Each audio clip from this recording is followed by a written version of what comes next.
आता आपण बघूयात राजकीय टॉप 9 बातम्या।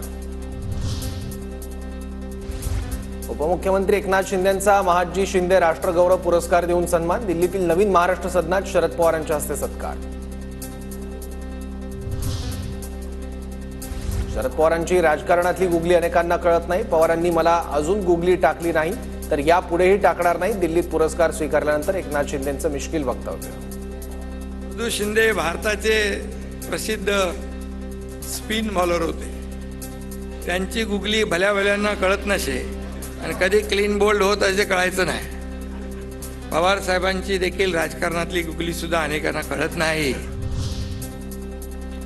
महादजी शिंदेंचे वंशज ब्रिटिशांना सामील झाले असा इतिहास। महादजी शिंदे पुरस्कारासाठी योग्य व्यक्तीची निवड। दोन शिंद्यांमधील काय साम्य आहे ते शोधावं लागेल। राऊतांचा उपमुख्यमंत्री एकनाथ शिंदेंना टोला। शिंदेना महादजी शिंदे यांच्या नावानं पुरस्कार देतात। शिंदे शिंदे म्हणून काय मिळतंय का?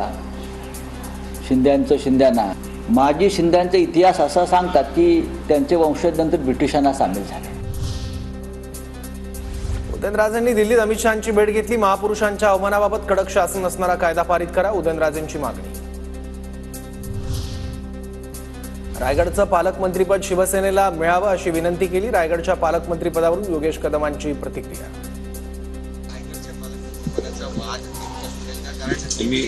ऑलरेडी मी त्याच्यावरती बोललेलो आहे आणि रायगडचे पालकमंत्रीपद शिवसेनेला मिळावं आम्ही विनंती केलेली आहे। ऑलरेडी मी त्याच्यावरती बोललेलो आहे आणि रायगडचे पालकमंत्रीपद शिवसेनेला मिळावं आम्ही विनंती केलेली आहे।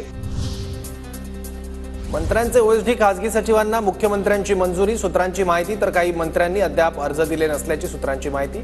मंजुरी दिलेल्या अधिकाऱ्यांमध्ये भविष्यात कोणी दलाली करताना आढळल्यास कारवाई करणार, फडणवीसांचा इशारा।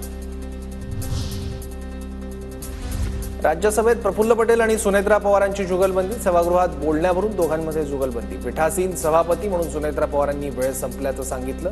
10 मिनिटांनंतर पटेलांना खाली बसण्यास सांगितलं।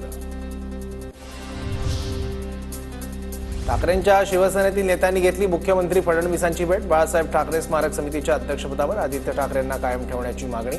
फडणवीसांनाही सकारात्मक प्रतिसाद दिल्याची सूत्रांची माहिती। धनंजय मुंडे आणि वाल्मिक कराड विरोधात मुख्यमंत्र्यांना पर्सनल नंबरला पुरावे पाठवले। अजित पवारांनाही 14 पानांचं पत्र पाठवलं। कॅबिनेटमध्ये चौकशी लावणं गरजेचं। धनंजय मुंडेंच्या राजीनाम्यावर अंजली दमानी यांची प्रतिक्रिया। ती पूर्णच्या पूर्ण 14 पानाचं पत्र सीएमना, मुख्यमंत्र्यांना आणि अजित पवारांना दिलंय आणि असं असताना आता कॅबिनेटमध्ये याची चौकशी लावणं गरजेचं आहे।